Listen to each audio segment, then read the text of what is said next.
back, traveler. Your usual room? It's ready, fresh linens and all. But before you hide away for the night, humor me. I love a good story. Tell me all about your adventures in Phelan. I'm War Master Matt, Not fail on John. and welcome back to the Sleeping Grush podcast, our source for information from every corner of the world of Phelan. We are brought to you, as always, by Cardboard Corner Cafe. Though we are absent tonight, Cardboard Corner Cafe is warm and inviting. The drinks are flowing, the food is cooking, and folks are there having a great time. If you are in the Kansas City area and looking for a game cafe, Cardboard Corner Cafe is your stop. Now in 2 locations, Lenexa Public Market and in Overland Park. All right.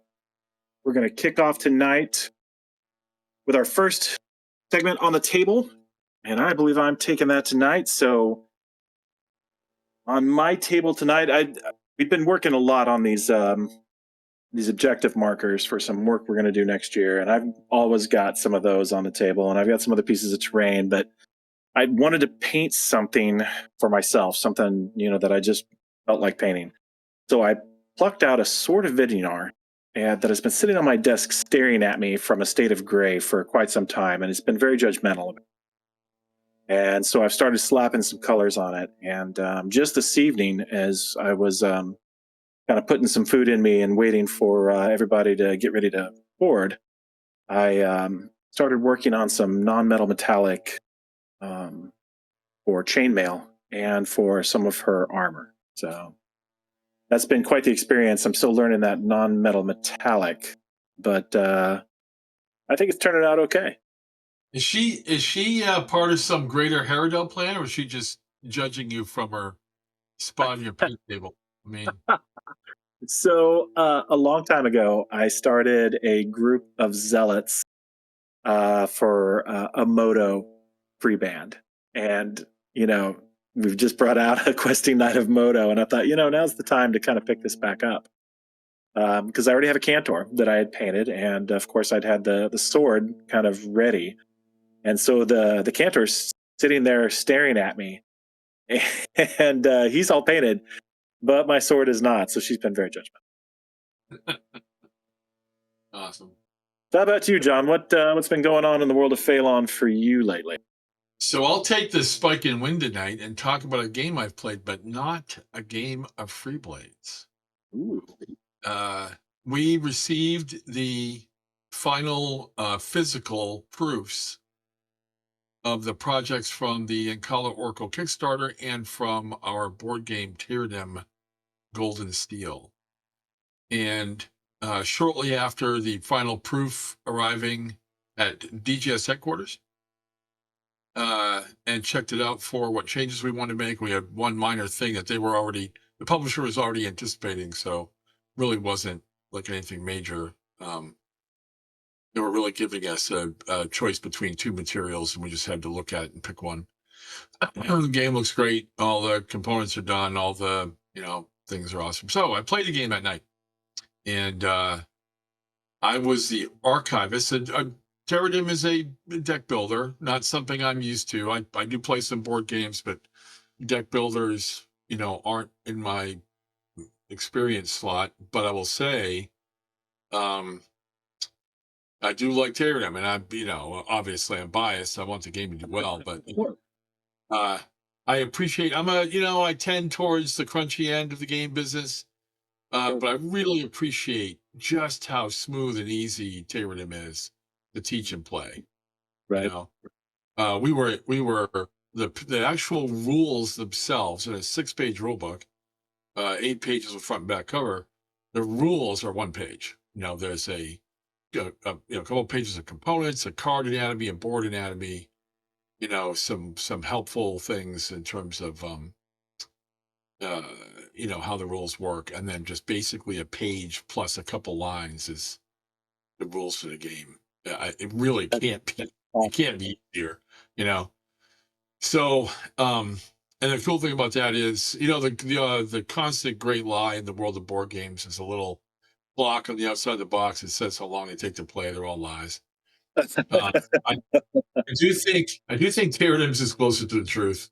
So it really doesn't take long. You can easily play a couple games a session instead of just one. You are a patron in the city of Tyrannim, and you manipulate your deck to produce the most victory points with your gameplay. The thing that our designer Brandon Burns has done that's kind of unique is, unlike other deck builders, you have a card row that slides, and in each position, your cards provide you with some. Or if somebody has been feeding you Bane cards, provide you nothing. Not from experience.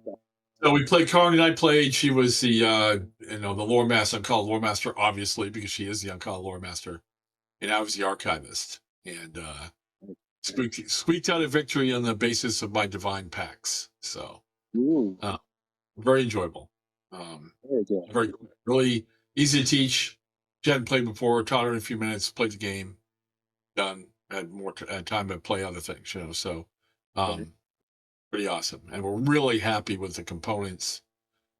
I'm very happy with the box sturdiness, the box material. The box got plenty of room for expansions. And we got an update, big update coming out to everybody here pretty quick. So it might even be out by the time you hear this. Don't know. That's so you might have already heard it. We don't know. But yeah, game of Tyrannim, excellent. Everybody should get one. And big deal in 2026. So very good. Before we start our main topic, I want to thank everybody who participated in the Black Friday event. By the time you're hearing this, you're probably going to have your packages. We gathered at John's tonight, and DGS headquarters. DGS headquarters. Yes, the headquarters. We gathered at. Spend a lot of time here. Gathered at headquarters, got the packaging done, got those boxes out to everybody. They're well on their way to you if they're not already there. And we appreciate every one of you that made an order. And we really want to know what you think of these new models, these 9 new models that we released over Black Friday. Let us know on the All Things Phelan channel on Discord. And we are really looking forward to seeing these being featured on some Phelan Friday as you guys get them and start to put them together and start to get them painted.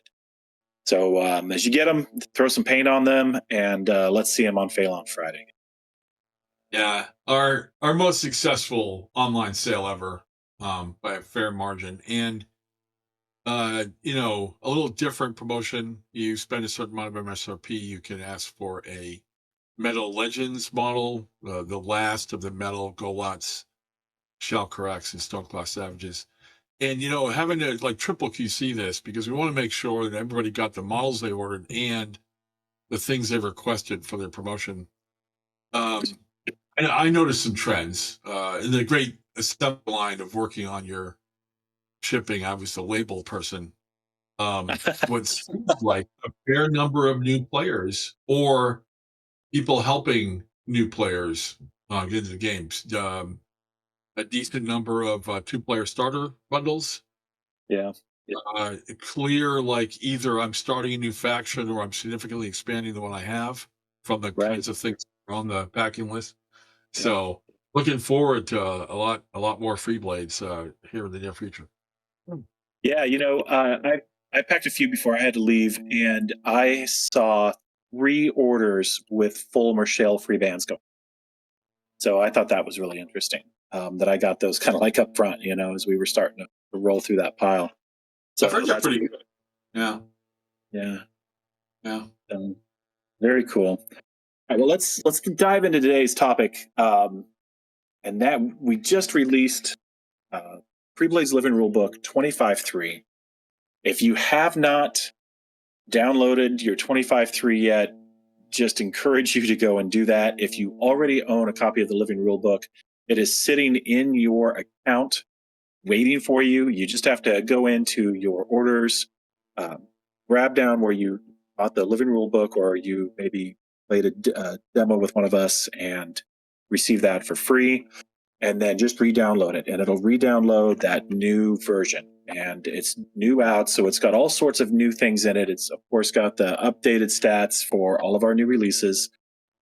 But one of the big changes that's come into it is new gear and items. So, John, what is new in 25.3? So there's a number of new gear items. We also, when we introduced the new magic items in the previous, did we do it here? I guess we did it here. No, we are introducing new magic items here in the near future that are enhancements, but an enhancement does not have to be magical, right? Right. So there are now, and this is people are familiar with the old improved armor and fine crafted weapon. Those have now joined the enhancements crew. They are less than they used to be. They're more of a bargain now. And these are things that you already have an existing item and you are changing its nature for the better. Right. That's new, and that rules in there. I like, I'm going to do my unsolicited advice up front. Read the read the items section all the way through. Yeah. Okay. Yeah.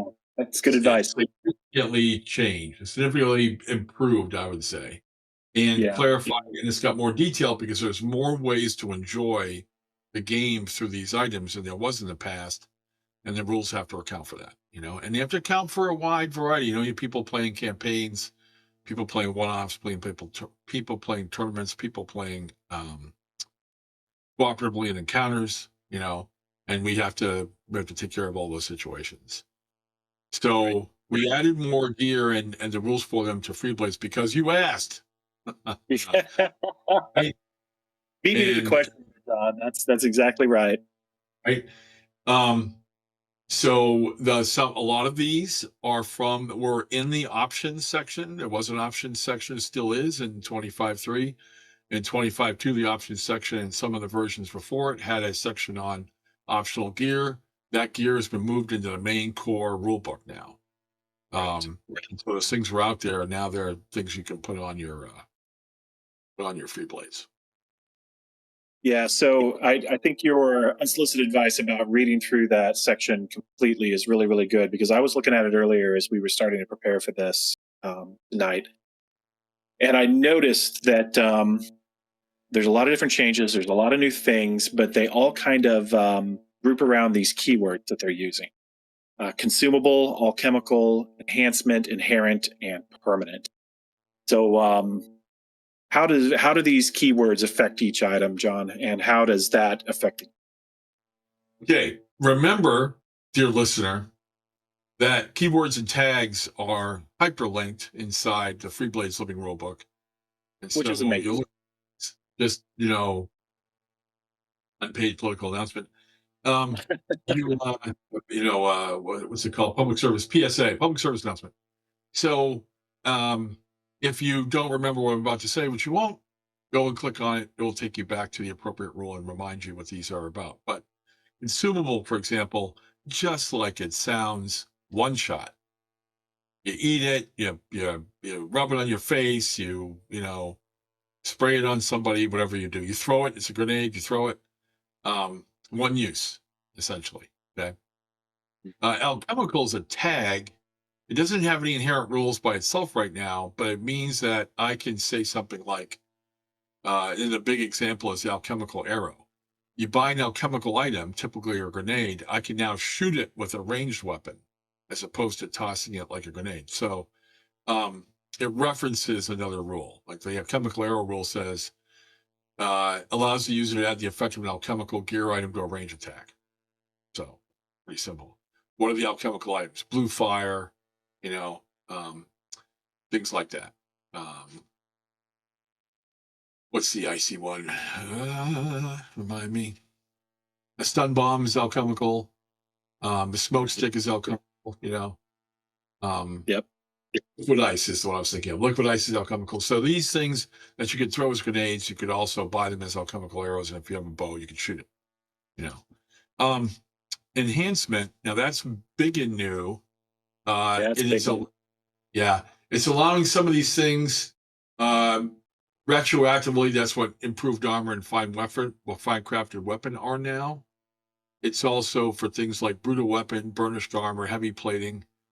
They are enhancements to existing items. So you have, a suit of armor, you have a sword, And this enhancement isn't a piece of gear by itself. It is a better version, a change to an existing item that you already have. And several magical enhancements are coming in the magic item deck. That is, we've also, looked at the proof of and have approved. So that's coming very early in 2026. And a lot of those magic items are enhancements. So they take a mundane item and turn it into a magic item and give it additional properties that are awesome. Inherent items are items that are in your stat line. So your shield, your armor, and the weapons and melee weapons and range weapons part of your stat line are inherent. They stay with you. You can trade them out for something that goes back into that inherent slot. That's clarified. It's always been there, but it's clarified in the new rules on 25.3. And it also means that can't be stolen. Some of these other things that you acquire, somebody with thievery can come up to you and try to take them from you. Inherent items can't be removed. They don't, and they take your armor off. So they can cut your purse, but they're not gonna, hit the quick release in your armor and walk away with it. Although that would be cool. So we probably ought to be able to allow that somewhere. That's a different game. Permanent doesn't apply to much right now, but we put it on the caltrops. Caltrops are small metal items. There are different versions. I think there's one version that everybody thinks of, but they're actually some pretty ingenious and awful alternatives, particularly cultural. Different cultures solve this problem in different ways. But a tetrahedral spike, meaning 4 spikes put together so that they're always pointed up. One of them was always pointed up like an old school D4. You'd throw these somewhere, and it made it dangerous especially for cavalry to enter that area, because the horses would step on these things. They would punch through their hoofs or whatever, and cripple them or seriously degrade their abilities. So caltrops has been in the optional section for a while. It's a 4-inch AoE that makes it hard to move through, harder for your cavalry. But now it stays. So if I throw blue fire, it's a grenade. It's going to go out there. It's going to have the flame effect. It's going to sit for a turn. Caltrops, you put that AoE 4 out there, they're going to stay for the rest of the game. And so that's what the permanent. We're going to have other things that are going to have a permanent tag coming up. That's the first one. So that's pretty awesome.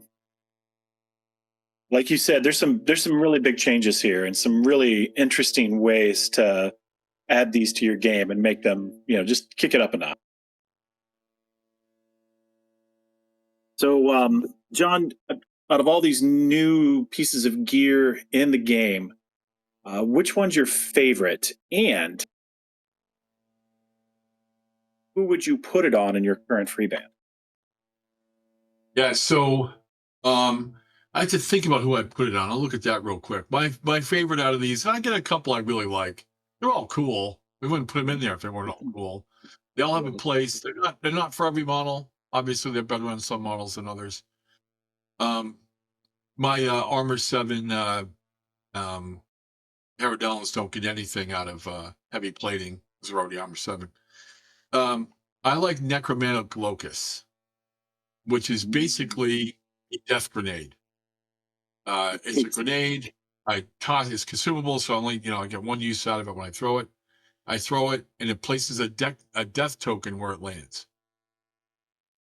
So now one of these isn't going to blow the game up, but if you're playing Tribes of Ruin, particularly with either Predators and Jackals or the Dark Herald, the Vulture magic user, these could be cool. And if you're playing Kandor, these could be cool.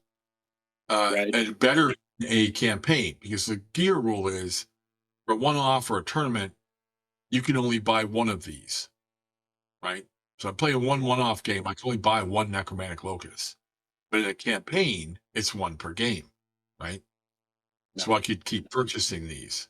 And then I'd have my, I have my Kandoran, some of these guys, somebody have off my game here. Who has high dexterity? Because you throw these things with dexterity. You don't really care.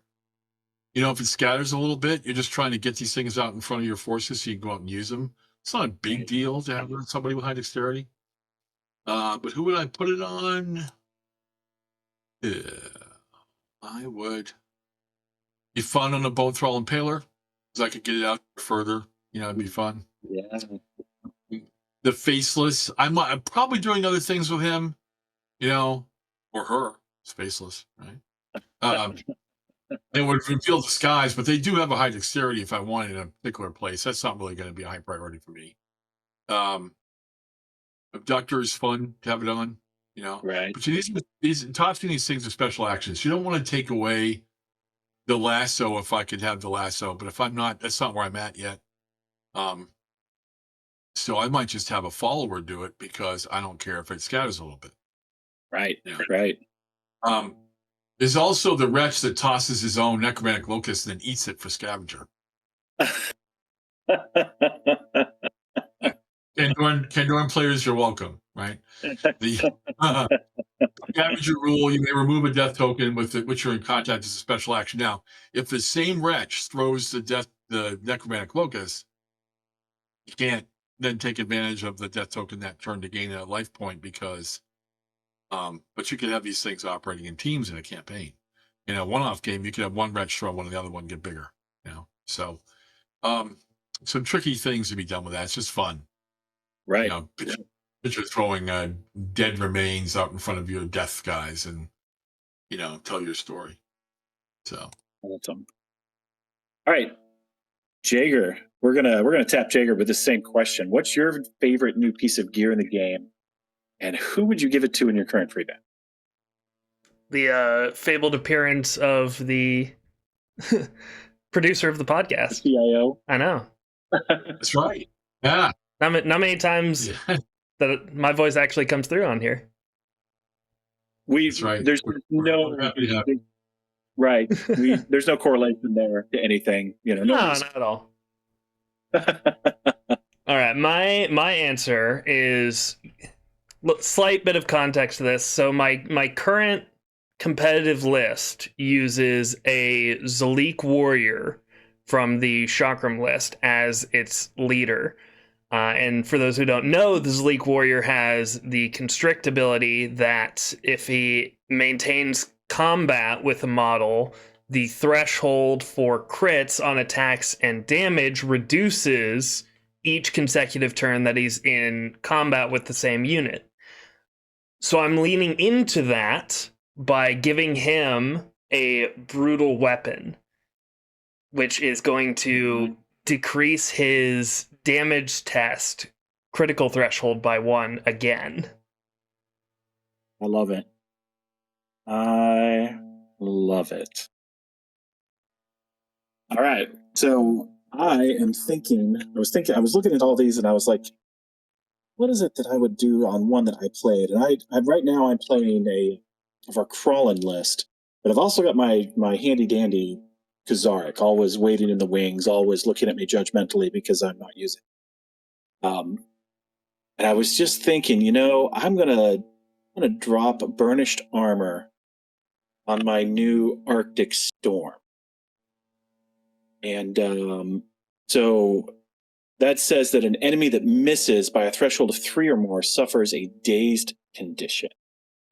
Right? So not only are you doing all the shenanigans with the ice tokens, but you can drop a dazed on them if they miss. Well, so I thought that would be a lot of fun there. And of course, it's AV4 plus, and they can't ever have stealth or camouflage. And why would I do that with Zark anyway? So that's what I. Awesome. All right, and John, what are some of the other great combos that you think we'll see on the table?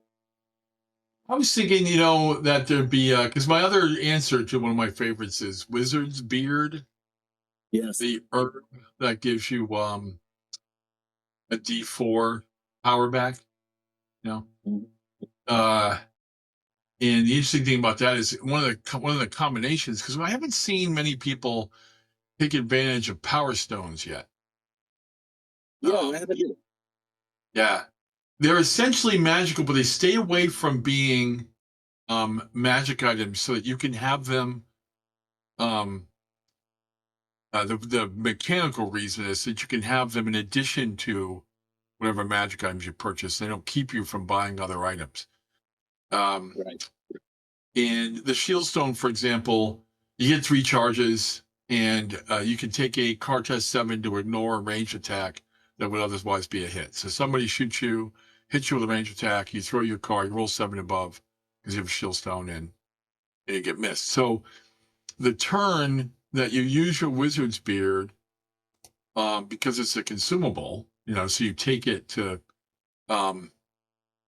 recover power, you're taking a special action. Now, you probably don't have enough power to cast a spell, otherwise why do you go get more power from your Wizard's Beard?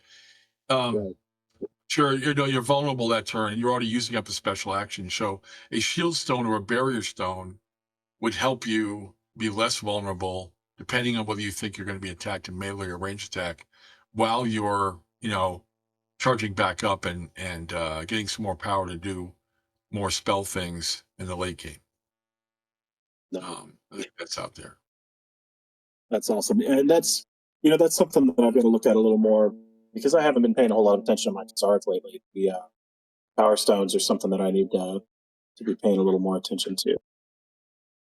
Well, and really all the stuff, the new stuff on the list, because I've been running with these for crawling, and so of course magic's pretty much off the table. So I haven't really delved into the Power Stone side of things, but I'm going to have to give that a reload. So that's good advice, John. Anything else you think we'll see? There's so many out there. We'll just let the more dramatically inclined, come up there and tell us their unbeatable combinations, right? You know what? I think that we should offer people to drop those in the All Things Fail On channel. That's a good idea. Tell us, it's 25-3 and tell us your unbeatable combinations, Luke. Sorry, what was that last bit? What? A lot, boys. Yeah. All right, so I'm just going to reiterate John's unsolicited advice for this episode. Read that entire items section before you delve into things, guys, because there's a whole bunch there. I mean, it's just a wall of magenta in there. It's a big change. There's a lot of changes. So dive into that. I think you're going to find some really fun ways to spice up your lists and your games if you read through that. So. Yeah, let me add to that too. So it's a wall of magenta, that's true, but let's not be, let's not be disconcerted by that. What we're doing is we're giving you more options, and the more options we give you, we're going to clarify how you get to employ them. So a lot of the things here clean up things that weren't maybe as clear before, but there's so many more ways to have this be part of your game. We don't want you to, be out there and like, how do I do this? Where does this go? So, for example, item slots, you can't have an unlimited number of items slapped on your model, much as you might want to in a long campaign, especially. There's limits to that. That's been refined, clarified. We wanted to line up on, we have the new magic items are also show you that the new magic item tables from 25.2 show what item type they are now in the table, to make that more clear, and what these slots, do for you in terms of how many you can have. How items are employed, we just cleaned it up and made it, more detailed. We took some of the questions you've asked and just sort of resolved that to make it more clear. Things I would highlight, certain people don't get to take advantage of this. And typically those are war beasts, animals, and feral. Can't get items at all. Of course, demons can't use magic items because they kind of are magic items. So, you be sure you know who can use things. Undead can. So, the fact that you're not living doesn't keep you from, obviously, we want some of these undead models to have their cool magic items they're carrying around. And what you do when you have too many items, you can carry extra that just can't be employed. And enhancements, this new rule that we have right now, an enhancement is limited to 1 per item. You can't throw 3 or 4 of these enhancements on a single sword. That's something that will come down the road, how that works and who can do it and how that gets in the game. And of course, we're really giving the detail to that in Brightsword, because that's crafter heaven, you know, Right. is the ability to do those things. And I've got Jason in my Brightsword test group breaking the crap out of that rule. So right now, 3 blades, 1 enhancement per item for now. And of course, you pick one up. Let's say you put these on a table, or you get your new magic item deck here in a couple months, and you decide that what you're going to do when you pick up a loot marker and you roll it and determine it's a magic item, you're going to draw from the deck, and you get an enhancement. Well, you can't in game put it on. So the rule for enhancement says enhancement would not be attached during an encounter. You know, you sit there, the crafter is, you know, tweaking his tweak and working his work and screwing his screwdriver, whatever he's doing on your sword in the middle of the fight. No, it's something in between games. So a lot of these things are also really livened up and enhanced campaigns, because you could just get so much more of this stuff and do more with it while you're playing the campaign. Okay, but the advice stays. Please read through the advice section, particularly the multiple things that have on magenta, because they are clarifications or entirely new things like the enhancements, and we want you to be familiar with how these things work. Yeah, definitely. Definitely.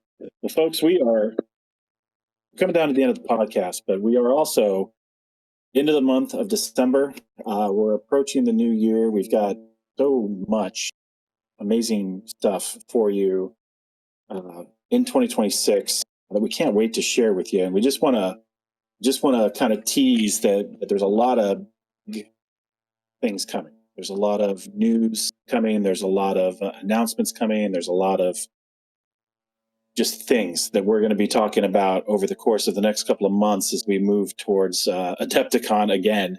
Seems like we were just there, but that wheel keeps turning, and so do we. And we're coming into those months, so we'll have announcements about games at Adepticon. We're going to have announcements about really cool things we're doing for next year. We're going to have announcements about Eridim and about the On-Call Oracle, all of these things. So thank you for staying with us. Stay tuned, because there's so much more to come. This is going to hit you guys about a week after Thanksgiving or so. So we had a great Thanksgiving holiday, and I hope you're gearing up into the Christmas season as we go into the Holoresh season, as it is. So before we sign off, we'd like to thank Art Wachowski, a World of Phalon Patreon subscriber, for BGS games and the Free Blades community at the World Builder level. Art's chosen faction are the Demons of Carolon. For more information on the World of Phalon Patreon, please visit www.patreon.com/DGSgame. Folks, if you have anything that you'd like to add, go ahead and drop that in the Sleeping Grush channel on Discord. We love to hear from you. We love those thumbs up on the YouTube. We love comments on our episodes. So feel free to drop those in there. We thank you all so very much. And until next time, we'll see you around the table. Bill Sakava.